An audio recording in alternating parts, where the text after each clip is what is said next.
Hi everybody, and welcome to my video introducing the Nikon Nikkormat FT2.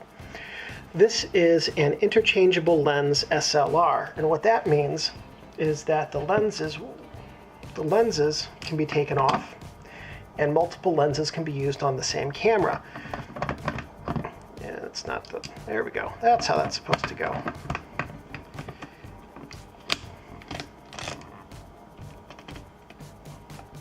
So in the course of a given day, or even from one photo to the next, you can put multiple lenses on the same camera to achieve different photographic effects with the same body on the same roll of film.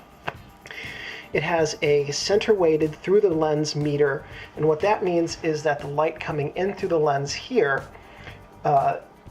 registers on the light meter, which is built into the prism, and then that's how you get your exposure.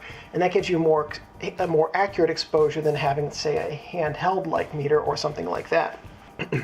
It has shutter speeds of bulb, which is as long as you hold the shutter down, it will be open. The shutter release button down, it will be open. And from 1 full second to 1/1000th of a second. Through the viewfinder, the image is magnified at approximately 0.9x, meaning that it's slightly smaller than the actual image coming in to the camera. The viewfinder frame coverage is about 92% of the frame, meaning that there's about 4% on each side of the image that you see through the viewfinder, which will appear on the film. It has a focusing screen type of the standard Nikon split ring. This is called the Type K. And in the second video, we're going to look through this camera's viewfinder, and you'll get to see what that looks like.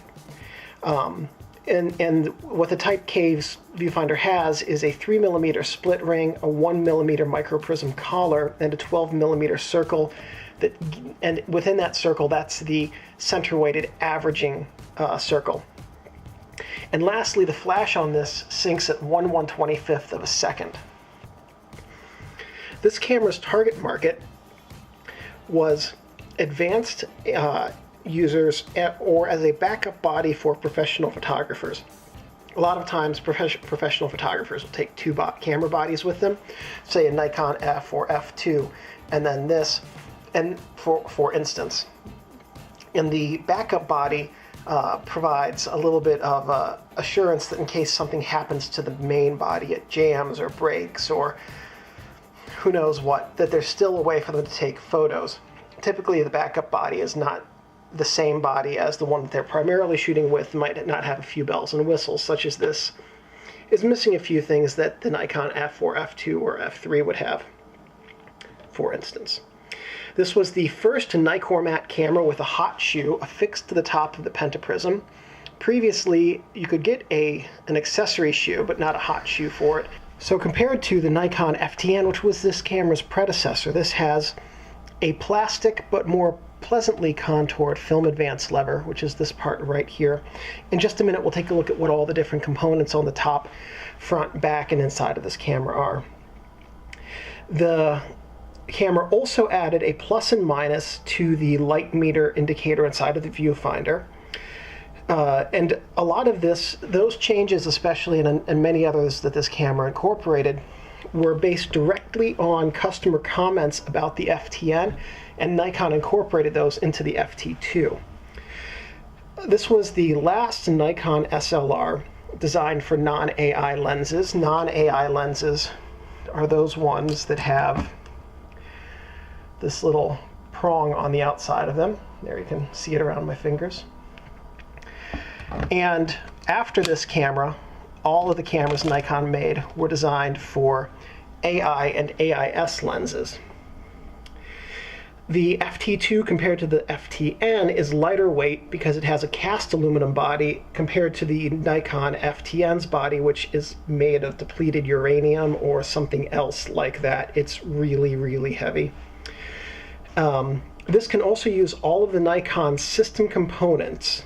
So the Nikon F, the F and the F2, these are their big system cameras that drive everything that Nikon offers in their cameras. And so the Nikkormat FT2 here could use all of the system components, with a few exceptions.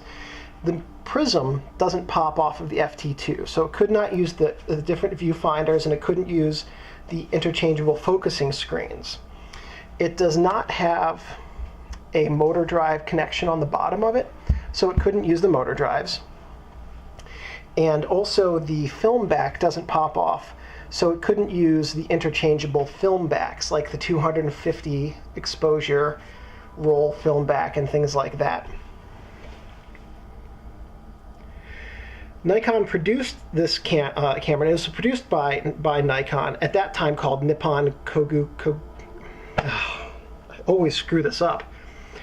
It was produced by Nikon at that time called Nippon Kogaku KK from 1975 to 1977. So these are cameras from the height of the 70s camera boom. Around that time in the 70s and 80s, Canon, Nikon, and Pentax, and Olympus, and Mamiya, and others, but really Canon, Nikon, Pentax, and Olympus were the big contenders. Konica, Yashica, some of the others were in there, but those four companies had extensive camera systems that they built to compete ferociously against their competitors. And there was a ton of camera innovation at that time. And so these 70s cameras that still survive today and still run very well were very capable cameras that were built extremely well for professional and non-professional use, and most of them are very expandable in a way that modern cameras won't ever be, maybe. I hope someday they will be again. But for certain, the camera systems we see today don't match up anywhere close to the systems that these old that the 70s and 80s competition led to. The whole point of all that is that Nikon and Canon and Pentax each had major systems supporting their cameras. And so this camera could use most of the system components, but not all of them. At any rate, this was produced in Japan. It was preceded by the Nikon Nikkormat FTn directly. This is a direct replacement to that camera. It was produced concurrently with the Nikon F2 and EL2, and followed by the Nikon FT3. The FT3 was produced for a year, and it was basically exactly the same as the FT2. There were a couple of minor changes, but not enough so that if I were ever to get an FT3, I would not go out of my way to do a video for it. And here we are looking at the top of the FT2. So going from left to right, here, well, here on the right, obviously, but over here as well on the left, on the little silver things, are the strap lugs. And they're what you connect your camera strap to. Here we have the film rewind knob, showing in that arrow the direction that you rotate it to rewind the film. And the film rewind lever, which pops out of the film rewind knob. This also doubles as, oh, sorry, it does not double as the door release. On many cameras it does, but not on the FT2. So, at any rate, so the film rewind lever. Here we have a light meter on top of the camera's body, which is a really nice feature. It's one of my favorite things about these Nikkormats, because it allows me to not have to look through the viewfinder to take a meter reading. And it's something that we didn't really see on that many cameras back in the 70s and 80s and before, and it wasn't something that we saw again really until digital cameras or other cameras with LCDs came out in the late 90s, where the LCD displayed the information as well. Here we have the hot shoe, flash hot shoe. It's got a single port, so it just takes very basic electronic flashes. It uses an X sync. This is the film plane indicator. So if you're ever measuring your distance from your film to a subject for detailed macro photography or microscopy, that's the exact point of the film.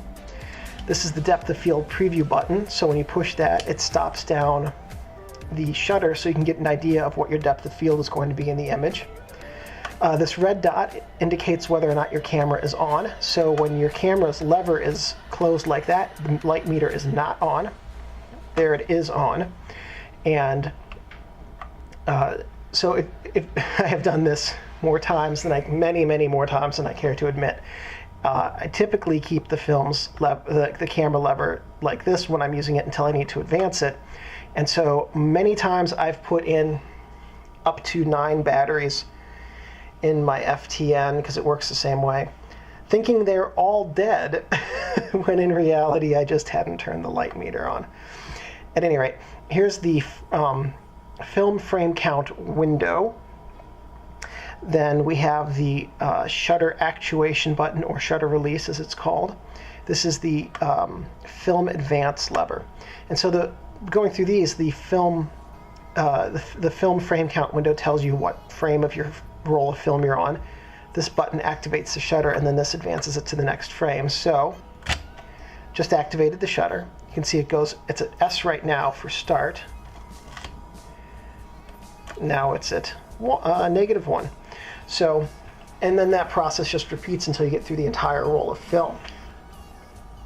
On the front of the camera, over here, we have the self timer. And so you just turn it 45 degrees.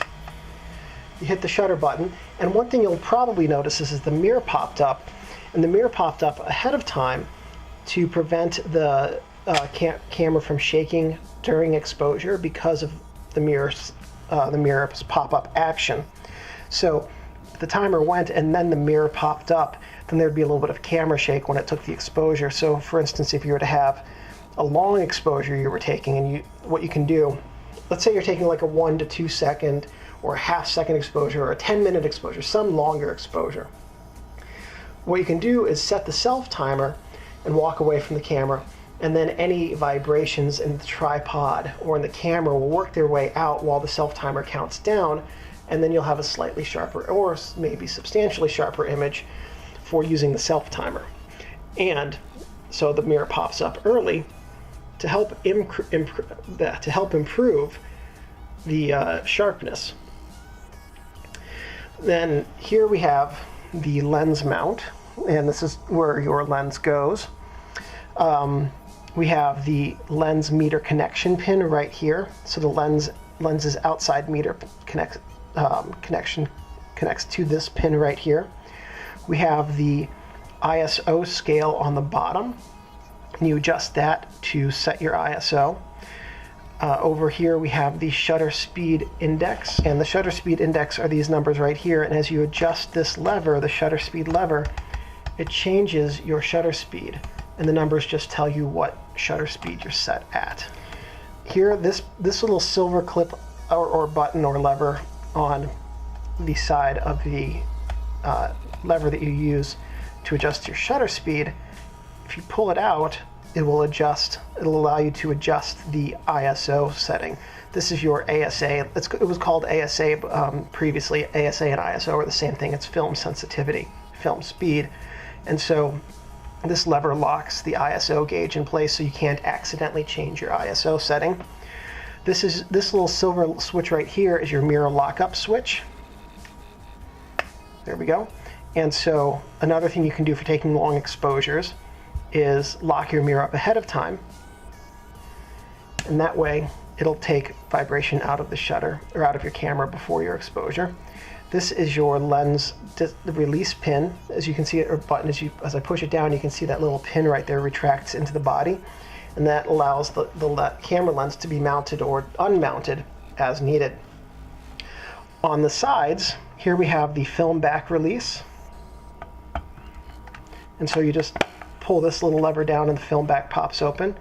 And then we have the flash PC port, and this FT2 actually has a little plastic cover that goes with it, which a lot of them don't, but that's for your flash cable release, so you can use an off camera flash, and flashes typically work best when they're off camera anyway. On the camera's bottom, very little to see here. We've got the battery chamber, which just rotates 90 degrees and you can pop it open. And in the second video, we'll take a look at opening it, the type of battery to use, and all of that stuff. Here's the tripod bushing that you would connect your tripod to. And here's the film release button. Again, in the second video, when we load and unload film from this camera, I'll show you how to use that. So here we are on the back of the camera, or inside of the camera, actually. And so what we have inside are the film cassette chamber. So when you load your film, it goes into here, and you need to pop up this knob beforehand, and it does not want to come up right now. There we go. And so you pull that up, and then you can load your film right into there. Here, these 4 silver rails are the film guide rails. The top and bottom one keep the film aligned properly, and then the 2 middle ones help keep the film flat on plane. If the film bows, then it's going to make the images out of focus.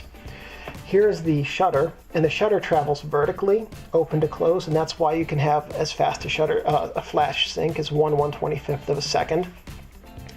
Here we've got the camera eyepiece in the back, so you can see that's where you look through to compose your image. This is the film tension sprocket right here, and this helps keep tension on the film as it's being advanced through the camera. So most of the time this cannot be, this will only roll in advance like that. It won't roll backwards, but if you push the release, then it rolls freely, which allows you to rewind the film. However, because this can't roll backwards, then that allows the film to stay tense and flat behind the shutter. This is the film take-up spool right here, and that's where the film goes as it's taken up. You can see as I press the shutter release, here you should be able to see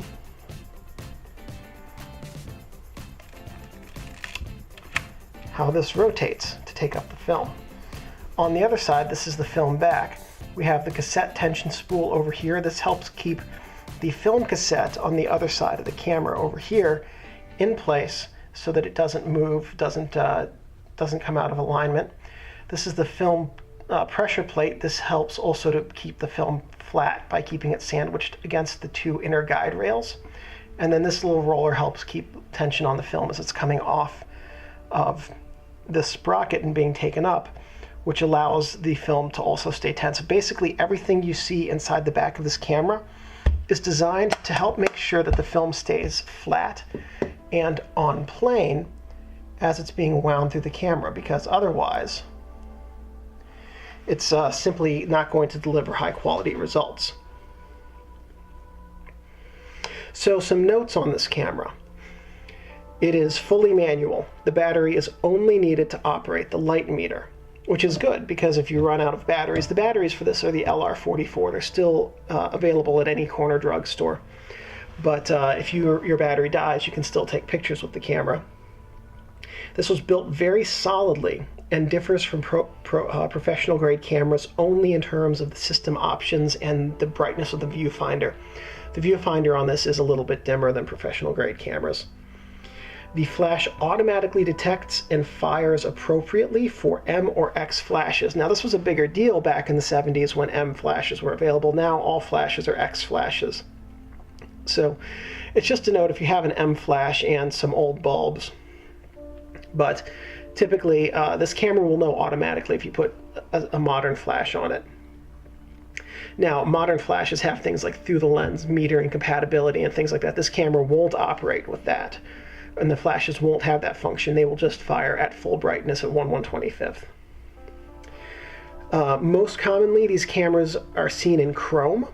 Black is a fairly rare color for these cameras. Not too many of them were made, so I was very lucky to be loaned this very attractive black FT2.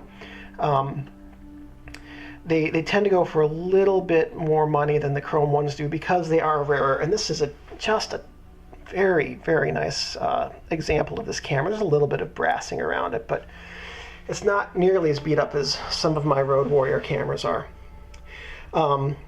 One other thing, do not use the self-timer on the B setting. I don't know why, I just saw that written. I forget if it was in the manual or on one of the web pages, and since this isn't my camera, I'm not about to test it and find out why. I don't think it's going to break anything. I suspect it's because B fires, or B operates by holding the shutter release button down the whole time.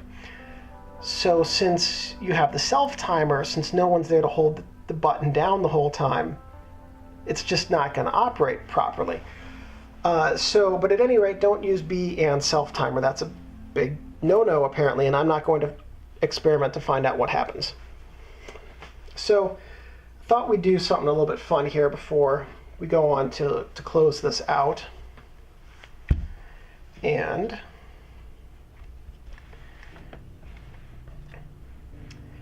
here is my Nikkormat FTn.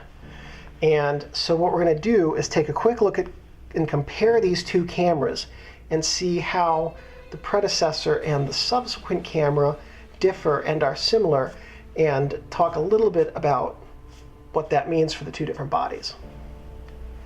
Okay, so here's the first thing we're going to do. This is my little scale that I use for measuring photographic chemical compounds when I'm doing stuff with raw materials. And that's the Nikkormat FTn, weighing in at 762.3 grams. That is a chubby camera. I think it needs to go on a diet. And here is the Nikkormat FT2, weighing in at 770.9 grams. And what's interesting is that this camera's a little bit lighter, which I actually didn't know. I thought that was going to be like 100 grams heavier than this one, even though it's got more metal components in it. That actually is extremely surprising to me, to say the least.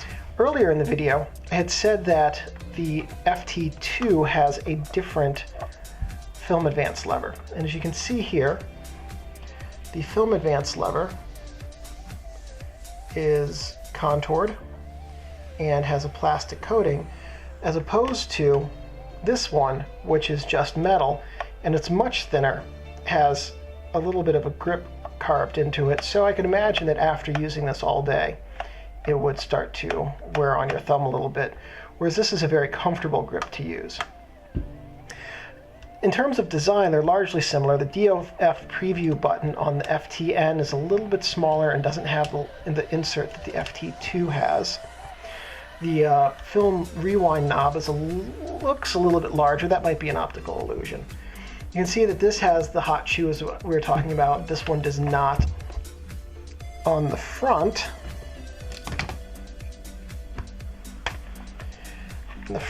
there really are not many differences. There's a slight difference in the design. There's a piece of plastic on top of the on top of the self-timer. No piece of plastic on top of the self-timer. The guard around the shutter is basically the same. This is all metal. This has a plastic insert. This does not have an ASA lock on it like the FT2 does. This is one of the additions that Nikon put in because of customer requests. Other than that, they're fairly similar. As you can see, this has two ports on the side for flashes, an X here and an M and an X. So whichever type of flash you would use, you'd have to plug it into the correct port, whereas the FT2 automatically detected that. So you just have to go. That's actually a really nice feature. I'm jealous of that. So a couple things to bear in mind with your Nikkormat FT2 or any camera, really. This is a pretty standard part of these videos. One last thing before we get to that. As I mentioned, these are compatible only with non-AI or pre-automatic indexing lenses. These can use AI lenses such as the E-series lenses with stop-down metering. And so if you have some E-series lenses, you can get away with it, but it's a little bit more of a complicated process. And in the second video, that's right, I'm going to show you how to do that. So a few things to bear in mind. When you have the back of the camera open, do not touch the shutter. The shutter is pretty delicate. If you touch it, you can get your finger oils on it, which can get into the camera's mechanisms and screw things up. Also, if it's open, when you put your finger in there, you can accidentally jam the shutter, and that's a really good way to brick an otherwise perfectly good camera. You saw that there's the mirror inside the housing. Don't touch the mirror because your fingers can desilver the mirror, and that will make it harder to focus and take a lot of light away from the viewfinder. Don't leave your camera and your lenses in your car because they can be damaged by heat. That can cause the oils in the lubricating oils to become too thin and get to places they're not supposed to be, like on your aperture blades or in your shutter mechanism. And then when they cool down, those oils get thick, and then the parts where they're at don't work properly anymore. And then you'll have to get your camera fixed. Also, don't store your gear in a plastic bag or a plastic box because moisture will get in and you will get fungus, which can etch your lenses, etch your eyepieces. It's a really good way to ruin a good camera and a good lens. Also, do not let your camera get wet because even though this was a professional grade camera, it predates the time of weather sealing. And just remember that your camera is a precision tool and should be handled with care and respect. And as long as you take care of your camera, it will take care of you for a long time.